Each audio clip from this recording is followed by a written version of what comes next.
Good morning. On behalf of Sheriff Joey Terrell, I want to welcome you.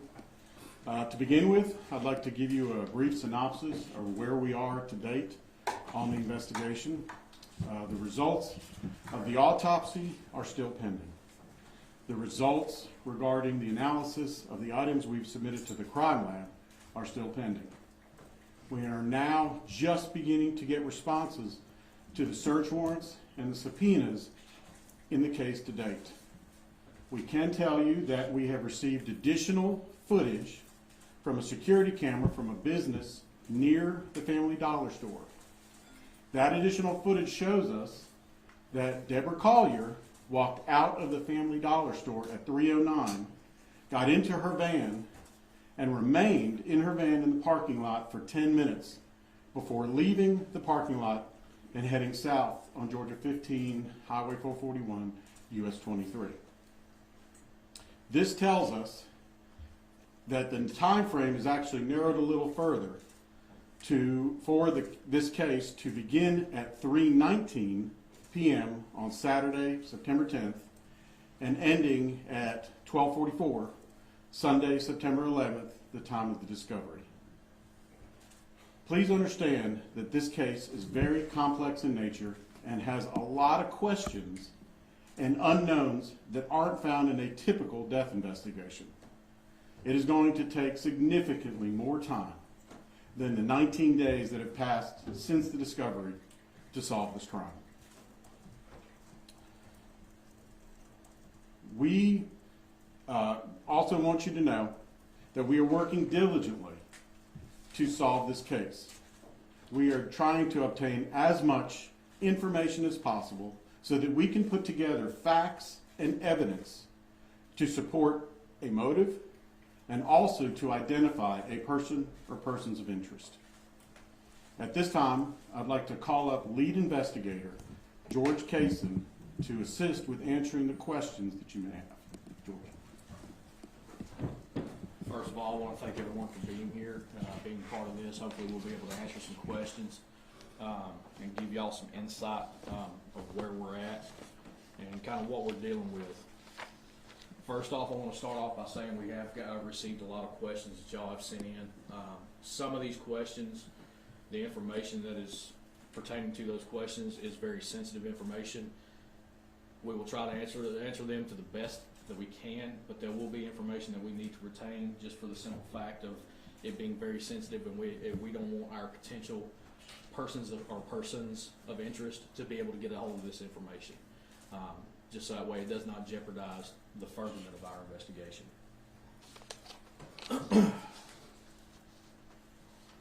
As far as some of these questions that were asked, I'm going to kind of go through a list of them and try to give answers as best as possible to you. One of the first questions that was asked is, can you confirm the Venmo message from the daughter, from mom to daughter was sent to mom's phone? We're still waiting more information that we have requested to confirm or deny where the Venmo was sent from, but we can confirm that Amanda did receive the Venmo. She did receive money. That much we do know right now. Continuing on, our next question was, are you in possession of Collier's cell phone and where was it found?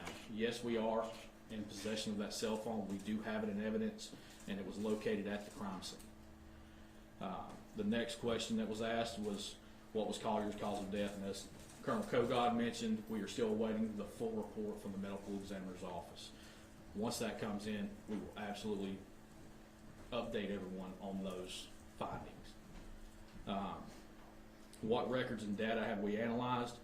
Due to that being sensitive information, much as the disclaimer that I gave when I first stepped up here, we don't want to reveal any information that could possibly be a potential or potentially jeopardize our investigation to where our suspects will get that information. There was a question about Deborah's phone records. We have served multiple search warrants on multiple different cell phone carriers.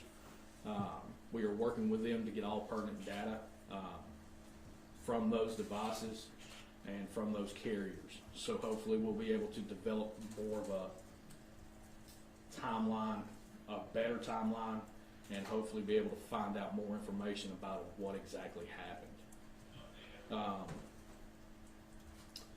Inclusion of family members, a question was related to that, is that right now we have not ruled anyone out at this point.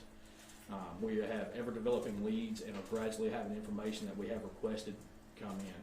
So we're still in the process of trying to find persons or person of interest, and as that information starts to trickle in, it will actually help us develop more information for y'all to have. We're continuing to investigate Deb's activities from September 10th through the September 11th, which is also going back to the timeline. We're gradually just getting more information in. We want to know just as much as anyone else does, and we're working, as Colonel Kogod said, we're working diligently. We've lost a lot of sleep, as such should be, in this investigation. We've devoted a lot of time to this investigation. There was a question about what search warrants have been executed. As far as the search warrants that we have done, again, we cannot give that information out, just for the simple fact that it may jeopardize and give the information out to possible potential persons of interest. And we don't want to basically show our hand before we have facts. And as Colonel Kogod said, a couple other questions that were kind of obtained as far as Deborah's timeline. We have obtained additional footage from the parking lot, as he described, where she is in her 2022 Chrysler Pacifica van in the parking lot of the Family Dollar, which is obviously joined by other businesses. We've obtained additional footage and found that she stayed in that parking lot an additional 10 minutes. From that 10 minutes at 3:19 p.m., she leaves the parking lot and begins to head southbound on Georgia 15, which is the main highway, the 4-lane highway that connects Rabun County to Habersham. She starts traveling southbound towards Tallulah Falls, which is just inside Habersham County. We are still in the process of trying to obtain videos from other locations and other businesses along that route, and we encourage any business along that route that might have cameras, please reach out to us. Look through your video cameras and reach out to us, that way we can have a meeting with you and see if we can kind of even narrow down our timeline even more. And as far as the timeline, the last time we know that she was alive was at 3:19, because we see her in that vehicle leaving the parking lot, heading southbound on Georgia 15. There was a question about our thoughts of this being a homicide. We have not changed our thoughts about this being a homicide. We're still treating this as a murder investigation, and we will not change that. We will diligently and continuously work day and night trying to solve this case and try to bring justice to Miss Collier and her family. A lot of the questions we got are kind of repeat, so if I do repeat some of these answers, I do apologize, but I'm trying to go through and trying to hit every question that was given to us. We're, again, going back to the cell phone providers and search warrants we've done. We're working with multiple different cell phone providers to obtain the necessary information. All we know right now, as far as the Venmo message, is that, yes, it was sent to Amanda. There was a question in there as far as, do we know where the money is now? No, we don't. For the simple fact that we are still obtaining information when it was sent, where it was sent, what device it was sent from. We're still trying to obtain that information right now.